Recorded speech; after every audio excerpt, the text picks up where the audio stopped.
Get away, I tell you. I want none of your singing here, and I'll get away. Before I take a stick to you. Get away, all of you.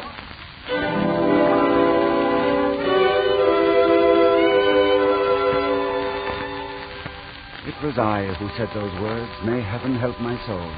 It was I who called them out into the London night on Christmas Eve, and sent those children scampering into the fog with fear in their hearts, where but a moment before had been the love of fellow man and God. I have learnt a great deal since then, and my story bears telling. My name is Ebenezer Scrooge, and the time of which I speak was Christmas, in the year of our Lord 1843. It was cold, bleak, biting weather.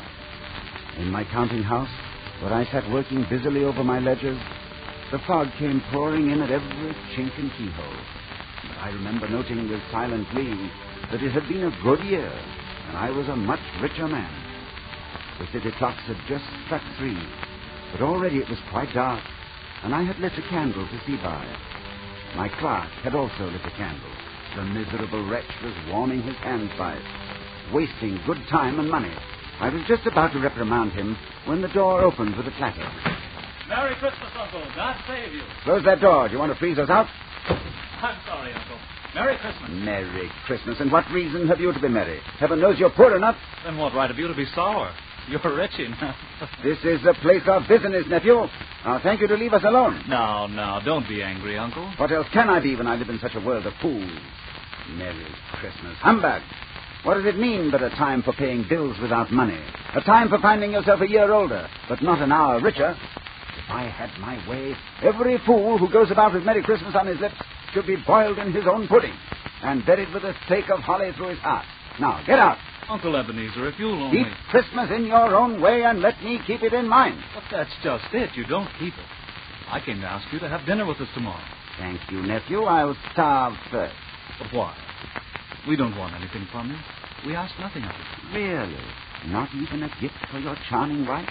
A bauble for your pretty little child? Oh, come. I'm sorry you don't understand, Uncle. I came here purely out of the Christmas spirit. And when you go, will you please take it with you? Good night, nephew. Good night, sir. Merry Christmas. Humbug.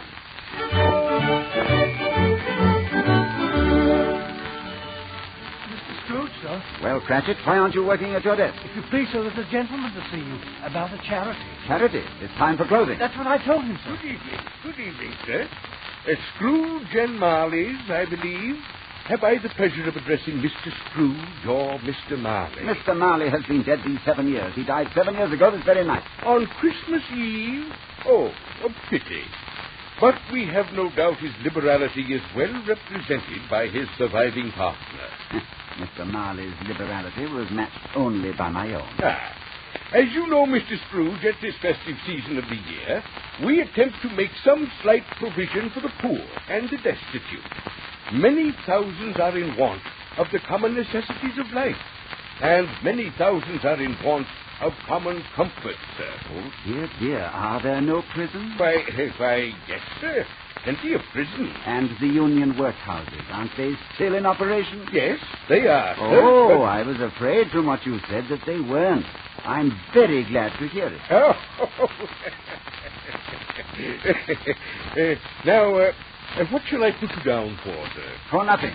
You wish to be anonymous? I wish to be left alone. I can't afford to make idle people merry. As a citizen, I help to support the workhouses. Those who are badly off must go there. Many can't go there. Many would rather die. Then they had better do it and decrease the surplus population. Good evening, sir. Good evening, sir. Mr. Scrooge, sir. Well, what is it? I was just wondering, sir, If you might leave for the night, eh? Well, say it. Yes, sir. And you'll want all day tomorrow, I suppose, Mr. Cratchit. If it's quite convenient, sir. It's not convenient and hardly reasonable. If I was to deduct half a crown for it, you'd think yourself ill-used, wouldn't you, Mr. Cratchit? Well, sir, half a And crown. yet, Mr. Cratchit, you see no reason why I shouldn't pay a day's wages for no work. It's only once a year, sir. Once a year. A poor excuse for picking a man's pocket every 25th of December. Well, I suppose you must have it. Lock all the windows when you leave. And mind you, be here all the earlier next morning.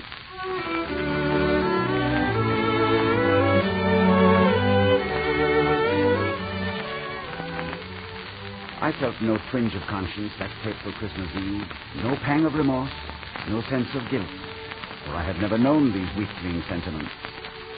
Why, then, did my dark chambers seem darker than they ever had before? Why did I start in fear as I crossed the gloomy threshold of my house? What was there, waiting for me? I stood in the blackness, suddenly shaken by a chill, as though an icy hand had clasped its fingers round my heart. Then slowly I mounted the stairs. Once in my room, I knew I would be safe. Once locked behind my heavy door, this nameless fear that clutched at me would be gone. Quickly, I made myself ready for bed. And then, in the flickering light of my solitary candle, I saw it. It stood in the shadows, shining with a sickly bluish gleam. Its eyes were staring into mine, two dead eyes, staring out of a dead face. Who are you? What do you want with me? Who are you? Ask me rather who I was. In life, I was your partner, Jacob Marley. Marley. I know you now. But you are dead. You are dead. Why have you come here? It is required of every man that the spirit within him should walk abroad among his fellow men and travel far and wide. And if that spirit goes not forth in life, it is condemned to do so after death. No, stand back. His spirit is doomed to wander through the world and witness happiness it cannot share, but might have shared on earth. You are fettered. You're in chains. Tell me why. I wear the chain I forged in life. Of my own free will I wore it. I made it link by link and yard by yard. Is its pattern strange to you? Money boxes, keys and padlocks, heavy purses, rotting steel. I think you know the pattern well. You were always a good man of business, Marley. Business. Mankind was my business. Charity, mercy, forbearance were my business. But I turned my back on these and looked for wealth. I suffer for it now. But you are 7 years dead. You are beyond suffering. Hear me. My time is nearly gone. As I have suffered, so will you. For your life is mean. Your soul is shriveled, as mine was. But while that life still beats in you, you have yet one chance, one hope of escaping my fate. What hope is that you speak of? Tell me, Marley. You will be haunted by three spirits. Look for the first in the dark of the morning when the clock strikes 1. The second spirit on the stroke of 2.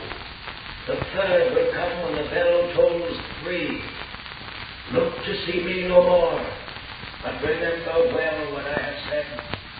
Remember and take heed. Remember.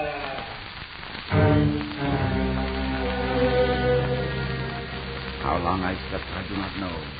But I awoke in a tremble, the voice of the steeple clock still ringing in my ears, as it struck the first hour of Christmas Day. There at my bedside, as old Marley had warned, was the spirit who had come to haunt me. It was a strange figure, like a child, and yet its hair was white with age. It held a branch of fresh green holly in its hand, and strangest of all, from the crown of its head there sprung a bright, clear light. You must come with me, Ebenezer Scrooge. Are you the spirit whose coming was foretold me? I am. Who and what are you? I am the ghost of Christmas past. Long past? No, your past. Well, why have you come? What brings you here? Your welfare and your reclamation. Rise and walk with me. Walk? Where? Through your window, out into the night, out on the wings of the wind. Come with me, Ebenezer Scrooge.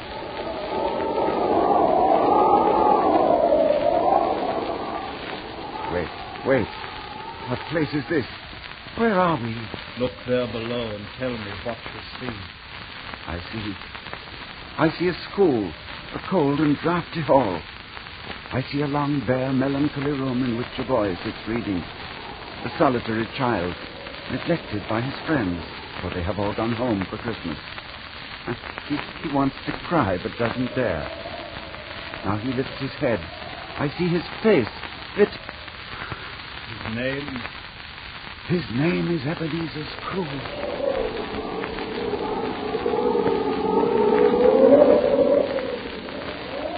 Here now is the shadow of another Christmas. The boy is older. The innocence of childhood is no longer in his face. There is a restless motion in his eye, and he wears the signs of care and greed. Show me no more. That girl who sits beside him, they're to be married. Stop, take me back. Listen, Ebenezer Scrooge, hear what she says. I know it matters little to you. And so I give you your release, Ebenezer. Take me back. You have changed. And your love is not for me any longer. You love money now. And power. Another idol has replaced me. A golden one. Goodbye, Ebenezer. She is gone. Out of the room, out of your life. Show me no more, I say. One No. shadow more. No more. One glimpse of her at still another Christmas. No.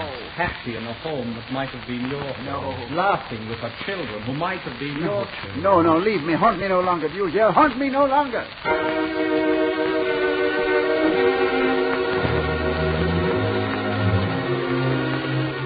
Again I slept.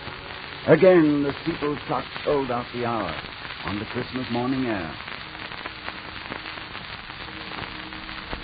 Wake up, man, wake up. I am the ghost of Christmas present. Look upon me, man. Know me better. Before me stood a spirit, giant in size, clear-eyed and smiling. On its head there was a crown of holly. It held a great lighted torch high in the air, filling the room with a ruddy glow. I stared at him, more in wonder than in fear.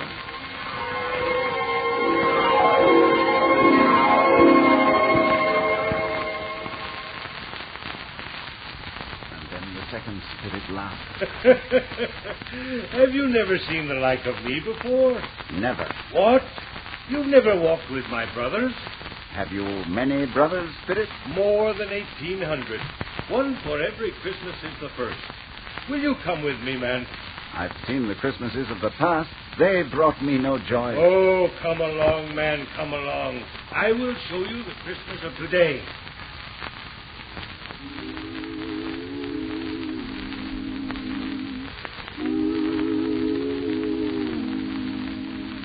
There lies the world below you.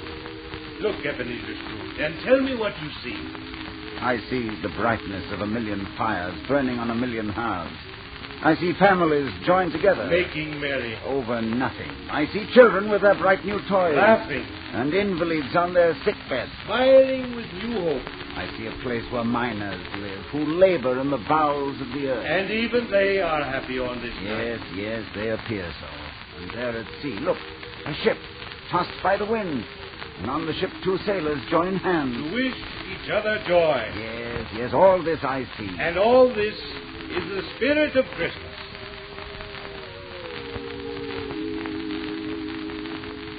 Come with me now. There is a miserable room in a miserable house where lives a man that you know well. There. You see him? Why, that's my clerk, Bob Cratchit. But the others, I know them not. Bob Cratchit has a wife and children. 5 children. And all these mouths are fed and bodies clothed on the 15 shillings which you so kindly give him every week. A wife and children? I never knew that. You might have known. You never asked. That child, the youngest of the 5, he has a crutch. He is a cripple? The crutch supports his body. His spirit stands alone. Well, now, children, your father's here. Chairs for the table. Peter, fetch the goose. Martha, the potatoes need your hand. Oh, Bob, there's such a goose. Tiny Tim could tell you that, couldn't you, Tim? I smelled it, Mother. I could smell it coming up the stairs. My little one. And what a good boy at church, Bob. As good as gold, eh, Tiny Tim? It was nice to be in church this morning, Mother. I wanted everyone to see me. Why, Tiny Tim? Because I'm a cripple. And if people see a cripple on Christmas Day, why, then they'll remember that this is God's day. And it's God who makes the cripples walk and the blind to see. Tiny Tim. Well, isn't it, Mother? Yes, dear. Isn't it, Father? Who else, my son? And you'll make me walk, too. Someday I'll just throw away my crutch, and I'll never have to use it again. Will I, Father? Never. Why, you're growing stronger every day. Feel his arm, Mother. Just feel it. Feel my arm, Mother. Feel my arm.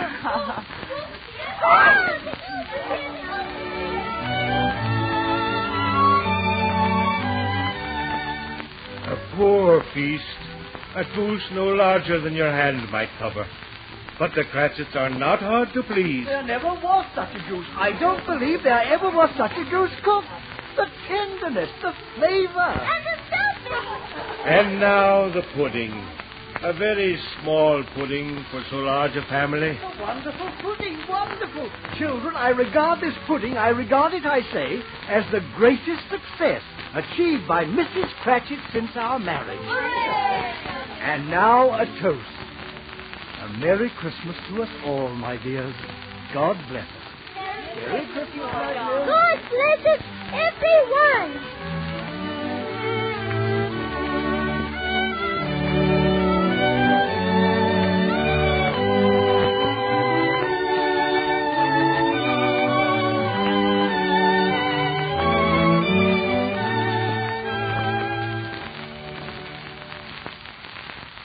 The feast is over. The Cratchits all gather round the fire now, and Tiny Tim will sing to them. Just one short tune before he's off to bed. Tiny Tim. He's so pale, so thin. Tell me, will he live? Spirit, will Tiny Tim live? I see a vacant seat in the poor chimney corner, and a crutch without an owner. If these shadows remain unaltered, the child will die. No, say he will be spared. Tell me he will be spared. Do you worry? Why?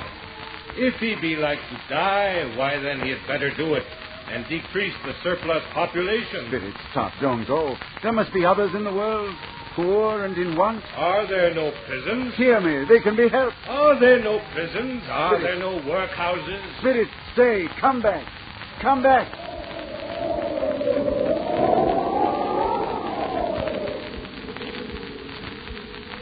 The spirit had gone. I was alone on the windswept street, my shoulders bowed with shame. And far off, I heard the hours strike.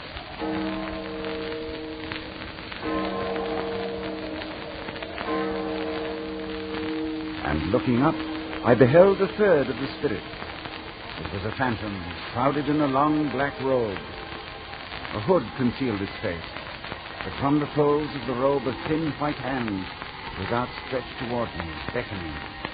I am the ghost of Christmas yet to come. I will show you the shadows of things that have not happened, but will happen in the time before us. Ghost of the future, I fear you more than any specter I have seen. Come.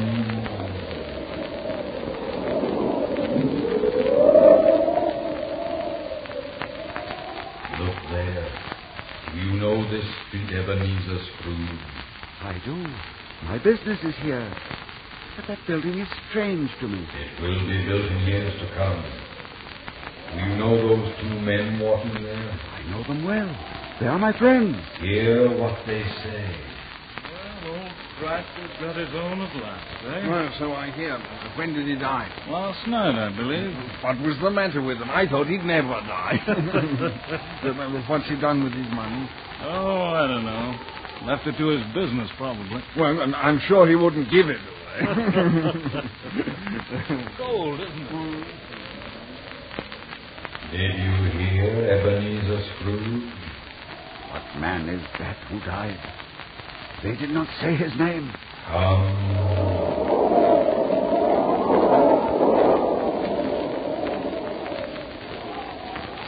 Tell me now what you see. A room. A dark and gloomy chamber. On the bed a figure lies covered with a shroud. Someone is dead in this room. Remove the shroud and look upon his face. I am afraid. Remove the shroud. It is my own face that I see.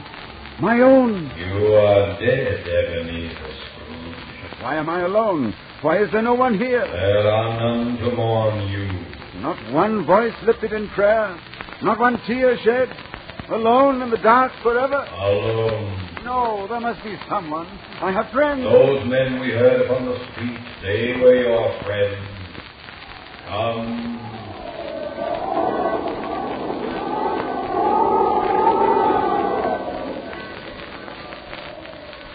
Where do you take me now? A graveyard. Have I not seen enough of death? You looked in vain for mourners at your dead. Now see the face of one lost in grief. Figure by a gravestone, kneeling in the fresh earned earth. Why, it's Bob Cratchit.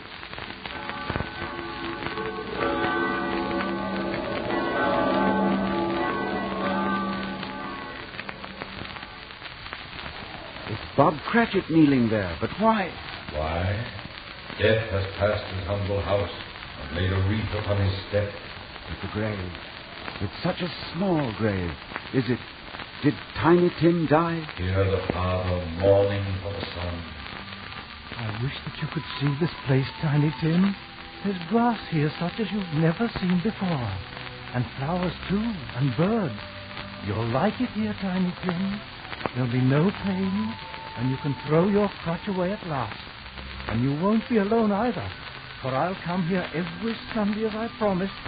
And as I walk home, I'll feel your tiny weight upon my shoulder the way we used to walk, eh, Tim? And I'll hear your laugh, and I'll see your smile, and I'll think to myself, why, he's here just as he always was. He's here. Tiny Tim. Tiny Tim. Tiny Tim, born 1838, departed this life, aged 7 years. Must this be? Must that father cry out his heart upon a gravestone? Tell me this must not be. There was a man named Ebenezer Scrooge. He might have saved this child. He will. He will. Let me have one chance. It was promised me if I altered my life. I will honor Christmas in my heart and try to keep it all the year. I will live in the past, the present, and the future. The Spirit of God shall strive in me, I swear. Only tell me that I may sponge away the writing on that gravestone. Tell me.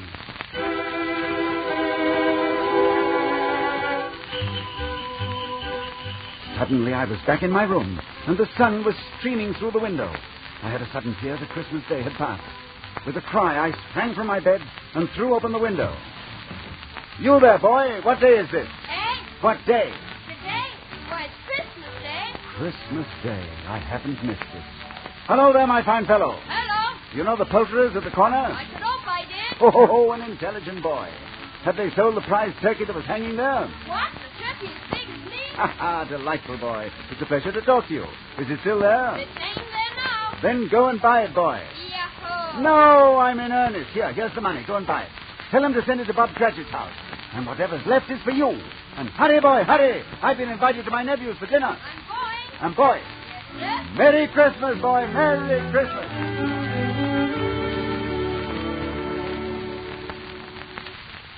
And a Merry Christmas it was. I had the pleasure that day of dining with my nephew and his family. A rare treat, I discovered. And I was fortunate enough to meet the gentleman who had asked me for a contribution. Oh, he was surprised when old Scrooge pressed the money on him.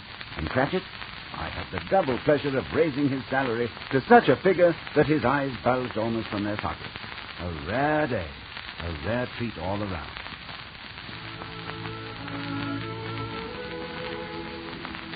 Yes, that was a Christmas for you. And I may tell you that Tiny Tim did not die.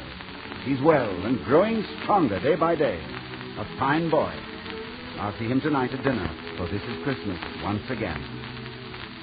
Yes, I keep Christmas now, for I have learned this, that no greater glory is given us than the love of fellow man, for in that love is love of God.